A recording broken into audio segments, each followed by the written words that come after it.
नमस्ते और आदाब सब दोस्तों को आपके दोस्त और गाइड इरफान की तरफ से एक बार फिर आपके अपने चैनल एस्ट्रो एश्योरेंस पर। आज हम बात करेंगे एक ऑलराउंडर योग की।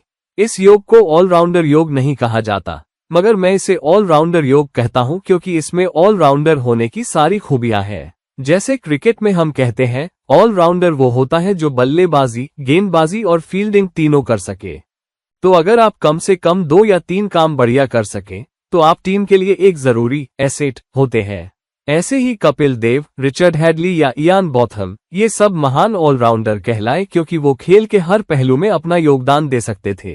तो अगर कुंडली में एक ऐसा योग हो जो कई काम कर सके तो जाहिर है हमें ऐसा योग चाहिए, और ऐसा ही एक योग है शंख योग। अब शंख योग को ऑलराउंडर योग क्यों कहा? देखिए, जिंदगी में हम क्या चाहते हैं? पहली बात, हम लंबी और अच्छी जिंदगी चाहते हैं। दूसरा, हमें अच्छी तालीम और नॉलेज चाहिए। फिर हमें एक अच्छा जीवन साथी चाहिए, अच्छा परिवार चाहिए, बीवी चाहिए, बच्चे चाहिए। उसके बाद हमें दुनियावी चीजें चाहिए, गाड़ियां चाहिए, जमीन चाहिए, बंगले चाहिए। और हम ये सब हासिल करना चाहते हैं सही तरीके से, शरीयत के रास्ते से। हम शॉर्टकट नहीं अपनाना चाहते, ना ही किसी तरह की हेराफेरी। वो औरत जिससे हम प्यार करते हैं या वो मर्द, हम उसे पाने के लिए धोखा नहीं देना चाहते, ना ही झूठी सूरत दिखाना चाहते हैं। पैसे कमाने के लिए लोगों को ठगना नहीं चाहते, मकान और गाड़ी के लिए गलत रास्ते नहीं अपनाना चाहते, और साथ ही हम एक अच्छी रेपुटेशन चाहते हैं। हमें एक आलिम इंसान, एक न्यायप्रिय इंसान, एक नेक इंसान के तौर पर जाना जाना चाहिए। और इस सब के अलावा हम जिंदगी में अच्छे काम भी करना चाहते हैं। हम एक दिलवाला इंसान के तौर पर जाने जाएं, जिसका दिल मोहब्बत से भरा हो, जो समाज के लिए कुछ करे, जो इंसानियत की खिदमत करे। तो आज जिस योग की चर्चा करने वाला हूँ वो एक ऑलराउंडर योग है जिसमें ये सब कुछ है। ये आपको लंबी और अच्छी उम्र दे सकता है। ये आपको अच्छा जीवन साथी और संतान दे सकता है। ये आपको सारी दुनियावी नेमतें, आराम और ऐश दे सकता है। उस पर भी ये आपको एक बुलंद मुकाम, इज्जत और इंसानियत के कामों से जोड़ सकता है। और इससे ज्यादा आप चाहते भी क्या है? अगर कोई योग आपको ये सब कुछ दे सकता है तो वो है शंख योग, जैसा कि मैंने कहा। और ये योग कुछ खास ग्रहों की सूरत ए हाल पर निर्भर करता है जो इस योग को जन्म देते हैं। तो आखिर ये शंख योग है क्या? शंख योग कहता है कि 5वें और 6ठे घर के मालिक यानी स्वामी एक दूसरे के केंद्र में हो। अगर 5वें और 6ठे घर के स्वामी एक दूसरे के केंद्र में हो और अगर लग्न का स्वामी भी ताकतवर और अच्छी जगह बैठा हो तो शंख योग बनता है और अपना असर दिखाता है। ये शंख योग आपको और दौलत और उम्र, सेहत, शोहरत, इंसानियत के काम, इज्जत और अच्छा खानदान, ये सब कुछ वादा करता है। मगर सबसे जरूरी बात यह है कि इसमें कौन से ग्रह शामिल हैं और उनकी ताकत क्या है। तो शंख योग की पहली शर्त यह है कि 5वें और 6ठे घर के स्वामी एक दूसरे के केंद्र में हो और डिग्रियों में भी मजबूत हो। मतलब वो 10 से 25 डिग्री के बीच हो, और वो आपस में केंद्र में भी हो, और अगर मुमकिन हो तो एक दूसरे की राशि पर नजर भी डाल रहे हो। तो अगर वो एक दूसरे के पहले और 7वें घर में हो तो ये बहुत ही बढ़िया योग है। दूसरी शर्त ये है कि लग्न का स्वामी ताकतवर हो। मतलब वो जला हुआ यानी कम्बस्ट ना हो, नीच का ना हो, और किसी बुरी नजर या पाप ग्रहों के साथ ना हो, जैसे कि सूरज के साथ। हालांकि सूरज इतना बड़ा पापी नहीं माना जाता, या मंगल के साथ। खास तौर पर वो राहु, केतु या शनि के साथ ना हो।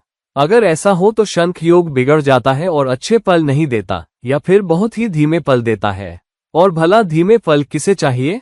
सोचिए, अगर आपको दौलत और जिंदगी मिले भी तो 70-75 साल की उम्र में उसका क्या फायदा? तो 5वें और 6ठे स्वामी आपस में केंद्र या नजर में हो और लग्न का मालिक मजबूत हो। चलिए अब कुछ मिसालें देखते हैं कि शंख योग कैसे काम करता है। अगर मेष लग्न है तो 5वें और 6ठे घर के स्वामी होंगे सूरज और बुध। अगर सूरज और बुध आपस में केंद्र में हो या एक दूसरे पर नजर डाल रहे हो तो एक मजबूत योग बनता है।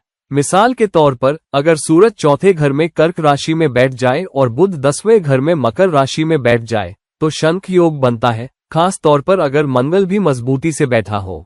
मान लीजिए मंगल 11वें घर में कुंभ राशि में है तो एक बहुत मजबूत शंख योग बन जाता है।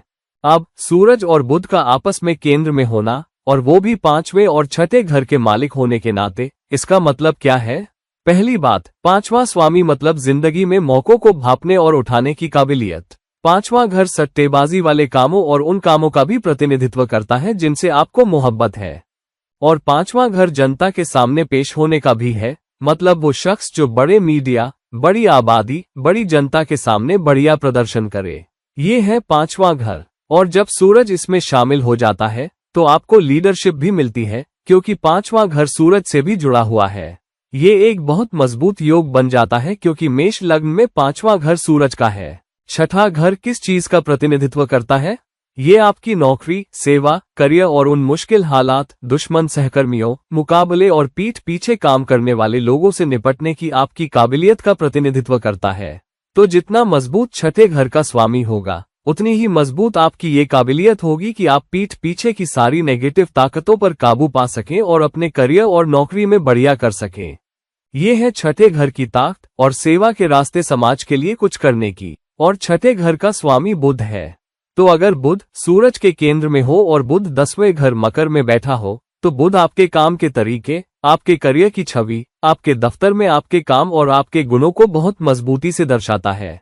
तो पहली बात, ऐसा शख्स बहुत विश्लेषणात्मक हो जाता है।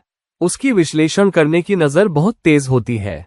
वो छोटी से छोटी चीज को भी पकड़ सकता है और आने वाले छोटे छोटे मौकों को भी पहचान सकता है। और फिर वो सूरज की ताकत का इस्तेमाल करके अपनी एनर्जी और अपनी लीडरशिप स्किल्स से अपने मकसद की तरफ बहुत जोश और फोकस के साथ बढ़ता है। और लग्न का स्वामी मंगल है, और अगर लग्न का स्वामी 11वें घर में है, जो एक उपचय घर है, समाज का घर है, लाभ का घर है, तो ऐसी बैठक लंबे वक्त तक फायदे देने, स्थिरता, लीडरशिप, विश्लेषण की काबिलियत, दूसरों को न दिखने वाले मौकों को पहचानने और उन छोटे मौकों से खूब फायदा उठाने के लिए बहुत ही मजबूत बैठक है। ऐसा शख्स समृद्धि और भरपूर कमाई कर सकता है। ऐसा शख्स अपनी तेज नजर से ये भी पहचान सकता है कि उसके लिए अच्छा जीवन साथी कौन हो सकता है। वो ये भी पहचान सकता है कि अगर उसे कोई बिजनेस करना है तो वो किस फील्ड में जाए। वो ये भी पहचान सकता है कि बिजनेस में उसके सही पार्टनर कौन हो सकते हैं। वो ये भी पहचान सकता है कि उसके स्वभाव और काम के लिए किस तरह के सहकर्मी मुनासिब हैं। और इस नजर और मंगल की मदद से ये योग हर तरह से जीत दिलाने वाला योग है।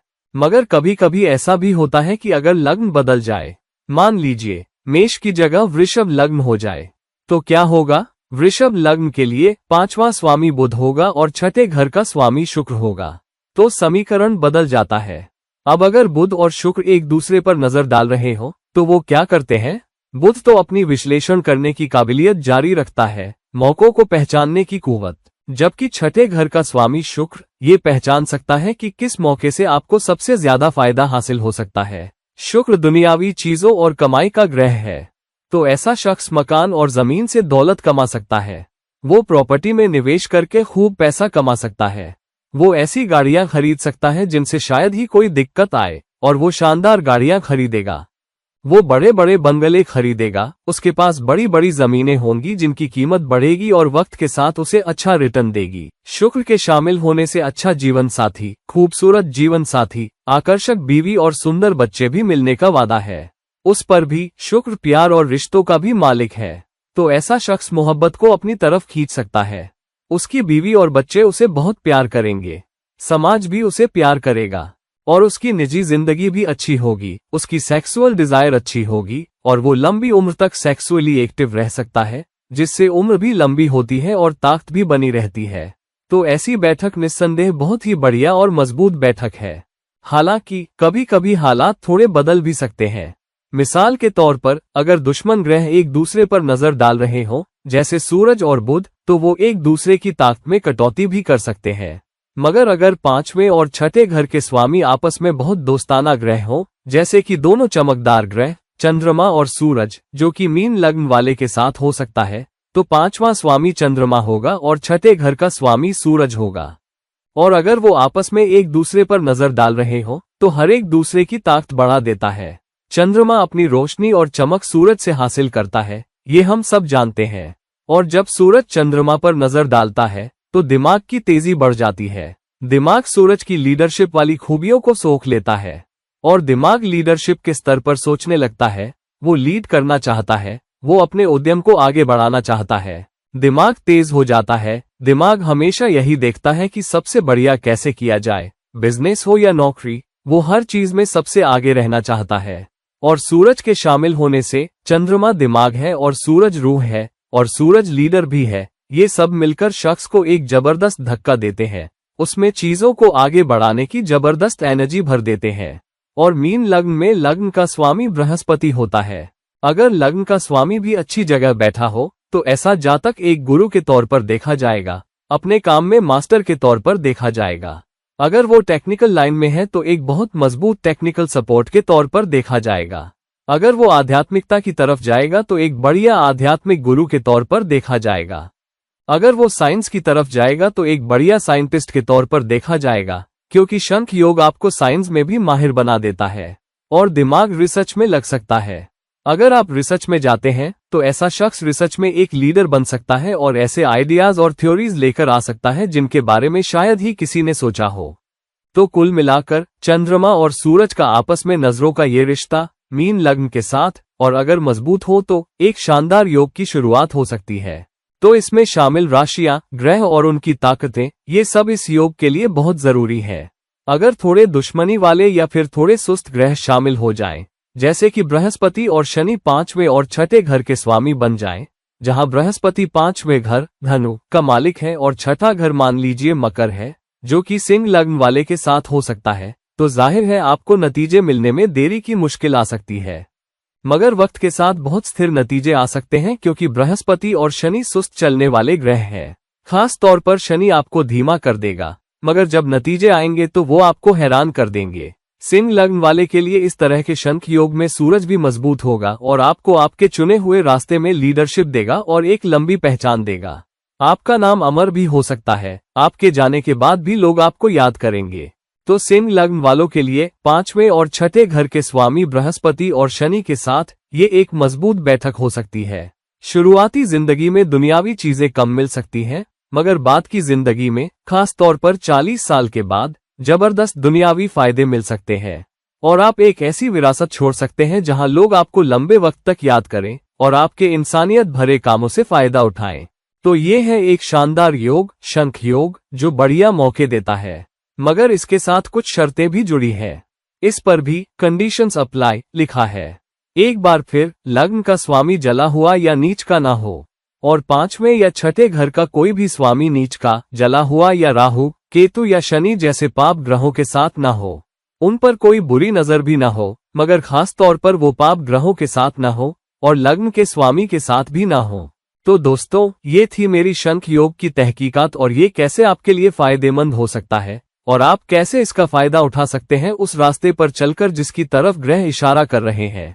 शंख योग के बारे में एक अहम बात और इस योग को मजबूत करने के लिए ये है कि आप जब भी सट्टेबाजी वाले कामों की तरफ देखें तो किसी भी गैर नैतिक रास्ते का इस्तेमाल न करें। एक अच्छा शंख योग तो आपको वैसे भी ये सब दे देगा, मगर थोड़ा कमजोर शंख योग होने पर आप शॉर्टकट अपनाने, जल्दी पैसा कमाने की कोशिश में पड़ सकते हैं और अपना मकसद भटक सकते हैं। तो अपने नैतिक व्यवहार को कायम रखिए। कभी भी अपनी नैतिकता से समझौता मत कीजिए, क्योंकि आपका नैतिक व्यवहार, आपकी होशियारी, आपकी चालाकी और आपकी रणनीतिक सोच मिलकर आपको आगे ले जा सकते हैं। जिस पल आप अपनी नैतिकता को छोड़ेंगे, खास तौर पर आज के दौर में, हेराफेरी आपको थोड़ी दूर तक ले जा सकती है, मगर आप जल्द ही पकड़े जाएंगे। तो इस बात का ख्याल रखिए। एक अच्छे इंसान बनिए, इंसानियत की खिदमत कीजिए, पैसे के पीछे मत भागिए। अगर आपके पास अच्छा शंख योग है तो पैसा खुद ब खुद आपके पास आएगा। नैतिक और सही रास्ते पर चलिए और अपने मकसद पर फोकस्ड रहिए। तो ये एक ऑलराउंडर योग है और आपको जिंदगी में हर तरह के फायदे मिलेंगे। तो दोस्तों, प्लीज इस वीडियो को लाइक कीजिए, इसे शेयर कीजिए और अगर आपको मेरी तरफ से पर्सनल कंसल्टेशन चाहिए तो नीचे दिए गए लिंक्स पर मुझसे संपर्क कीजिए। अगली मुलाकात तक ये थे आपके दोस्त और गाइड इरफान। अलविदा।